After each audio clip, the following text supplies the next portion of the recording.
अब मैं डॉक्टर बिलाल से पूछना चाहूंगा सर, जब एम्पाइमा का पेशेंट आपके पास, आपकी ओपीडी में आपके पास आता है, तो क्या साइंस एंड सिम्टम्स होते हैं, क्या तरीका होता है, क्या किस तरह वो आपको के पास प्रेजेंट करता है? आप क्या उसके टेस्ट कराते हैं? कैसे पता चलता है आपको कि ये एम्पाइमा है? स्टेज वाइज भी समझाएं तो बहुत ही अच्छा होगा। तो ये सवाल डॉक्टर बिलाल बिन असफ से। Thank you doctor Harsh, thank you. ये बड़ा अच्छा टॉपिक हमने आज चुना है, एम्पाइमा थोरेसिस, बिकॉज ये बड़ी कॉमनली हम सब लोग जो हैं, आई थिंक हमारी ओपीडीज में one of the commonest disease जो है वो एम्पाइमा थोरेसिस होती है।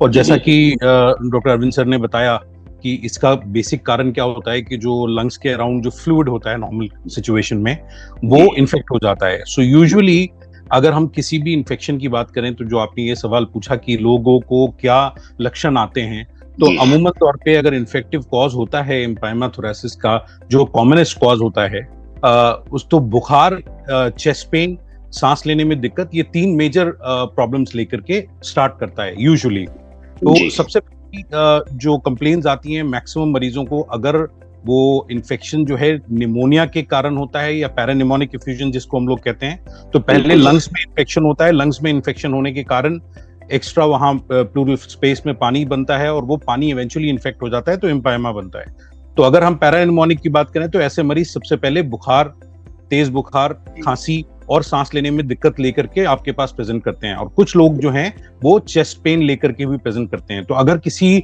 व्यक्ति को खांसी बुखार हो रहा है और साथ में तेज बुखार के साथ चेस्ट पेन हो रहा है या सांस लेने में दिक्कत हो रही है, तो उसको तुरंत ही अपने डॉक्टर से दोबारा कंसल्ट करना चाहिए कि कहीं उनके अराउंड प्लूरल इफ्यूजन यानी फर्स्ट स्टेज ऑफ एम्पाइमा जिसको हम लोग कहते हैं पैरानिमोनिक इफ्यूजन, वैसी सिचुएशन तो डेवलप नहीं हो रही है।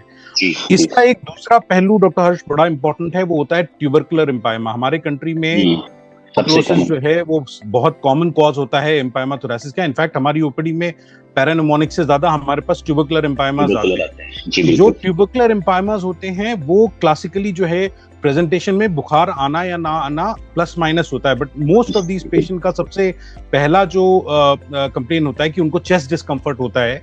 और चेस्ट डिस्कम्फर्ट जो है, उनको चेस्ट में भारीपन लगना, अगर यंग पेशेंट हैं तो सांस में उतनी दिक्कत नहीं आती है शुरू में, बट चेस्ट में भारीपन लगना एंड इवेंचुअली जो है वो धीरे धीरे शाम के वक्त बुखार आना, रात को पसीना आना, भूख ना लगना लंबे समय तक, और साथ में खांसी का डेवलपमेंट होना, तो ये इंडिकेट करता है कि हम शायद ट्यूबरकुलर एम्पाइमा की तरफ डील कर रहे हैं। तो ये तो हमारे इनिशियल स्टेजेस में जब एम्पाइमा होता है। एंड यूजुअली क्या होता है, जब ऐसा कोई मरीज जिसको हम सस्पेक्ट करते हैं कि हो सकता है उसके एम्पाइमा डेवलप हो गया है या लंग्स के अराउंड पानी जमा हो गया है, तो फर्स्ट इन्वेस्टिगेशन जो हम सब कराते हैं वो होता है एक chest x-ray. And majority of the cases में चेस्ट एक्सरे हमें ये बहुत अच्छे से बता देता है कि क्या हम लंग्स के अराउंड पानी से डील कर रहे हैं या नहीं।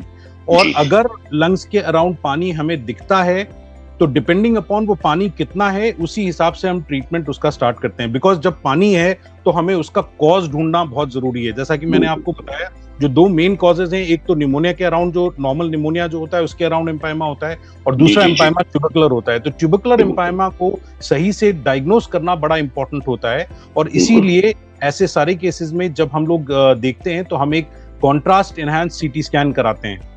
तो जो ये सीटी स्कैन फिर हमें डिटेल में ये बताता है कि पानी कितना जमा है, लंग पे क्या असर है, क्या जो सर ने जो स्टेजेस बताई 1, 2 और 3 वो अभी किस स्टेज में है एम्पाइमा, इसका भी हमें अच्छा आइडिया दे देता है। और सबसे इंपॉर्टेंटली वो बताता है कि पानी की लोकेशन और क्वांटिटी क्या है।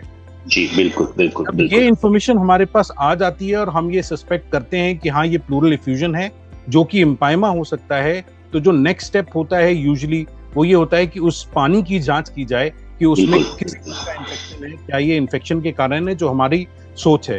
तो उसको यूजुअली अल्ट्रासाउंड के माध्यम से एक सुई से स्टेराइल तरीके से वो पानी का सैंपल लिया जाता है। कभी कभी पूरा पानी निकाल दिया जाता है और कभी कभी सिर्फ सैंपल लिया जाता है। उस सैंपल को कई तरह की माइक्रोबायोलॉजिकल जांचों के लिए भेजा जाता है, जिसमें रूटीन कल्चर होते हैं और टीबी के कल्चर्स होते हैं, टीबी की स्टडीज होती हैं, और भी कुछ केमिकल टेस्ट होते हैं। इन टेस्ट का जब संरक्षण किया जाता है, जब उसको एनालिसिस की जाती है, तो हमें एक फेयर आइडिया मिल जाता है कि ये एम्पाइमा जो है वो किस कारण हो रहा है। बिल्कुल सर, बिल्कुल। एंड डिपेंडिंग अपॉन कि क्या कॉज है, तो फॉर एग्जांपल अगर ये पैरानिमोनिक एफ्यूजन होता है तो उसके हिसाब से फिर दवाएं चलाई जाती हैं। एंटीबायोटिक्स वगैरह जी। फर्स्ट स्टेप ये कोशिश की जाती है कि दवाओं से वो पानी को कम कर दिया जाए। अगर पानी बहुत ज्यादा है तो किसी स्टेज पे पानी निकालने की भी जरूरत पड़ सकती है, जो कि या तो सुई के माध्यम से या छाती में एक छोटी सी ट्यूब डाल करके उसके माध्यम से निकाला जा सकता है। इन दोनों सूरतों में नेक्स्ट स्टेप फिर हमारे ट्रीटमेंट की बात आती है, जो हम ऑफ कोर्स आगे करेंगे। बट अगर ब्रॉडली देखा जाए तो अगर किसी पेशेंट को लंबे समय तक खांसी हो रही है, उसको चेस्ट पेन हो रहा है, डिस्कम्फर्ट हो रहा है और साथ में बुखार आ रहा है, पर्टिकुलरली अगर वो बुखार इवनिंग टाइम में बढ़ जा रहा है, तो ये जो है टीबी और टीबी एम्पाइमा के बहुत इंपॉर्टेंट लक्षण हो सकते हैं और उसको एक सिस्टमैटिक तरीके से इवैल्यूएट करना बहुत जरूरी है। जी, इसमें टीबी के लक्षणों को भी आप जरूर शामिल करेंगे, जैसे वेट लॉस होना, भूख कम लगना। तो जैसे भी मैंने बताया कि टीबी जो है हमारे में सबसे कॉमन कॉज होता है। एम्पाइमा की बात करते हैं टीबी में, तो बुखार होना, वेट लॉस होना, शाम के वक्त बुखार का बढ़ जाना, लो ग्रेड फीवर कंटिन्यूसली रहना, भूख ना लगना और साथ में कुछ पेशेंट्स में खांसी भी हो सकती है। क्योंकि देखिए अगर प्लूरल एम्पाइमा है तो खांसी इतना प्रोमिनेंट सिम्टम नहीं होगा, बट अगर लंग्स का इन्वॉल्वमेंट भी है तो खांसी का सिम्टम होना भी ट्यूबरकुलोसिस के लिए। तो कोई भी पेशेंट जो 2 हफ्ते से ज्यादा कंटिन्यूअस खांसी हो रही है तो उसको, और साथ में ये लक्षण आ रहे हैं, तो उनको टीबी के लिए जरूर इवैल्यूएट कराना चाहिए। बहुत ही अच्छी तरह सर आपने समझाया कि हमें। सर इसमें अल्ट्रासाउंड का डॉक्टर बिलाल क्या रोल रहता है? आजकल बहुत मैंने सुनता हूँ कि या देखते भी हैं हम लोग कि अल्ट्रासाउंड, तो आप डॉक्टर हर्ष, बहुत अच्छा सवाल है और बहुत महत्वपूर्ण है, लोगों को ये जानना जरूरी होता है। जब भी हम कहीं पे पानी सस्पेक्ट करते हैं छाती के अंदर या प्लूरल स्पेस के अंदर, उसको निकालने का, को क्वांटिफाई करने के लिए और निकालने के लिए अल्ट्रासाउंड का एक बहुत मेजर रोल होता है।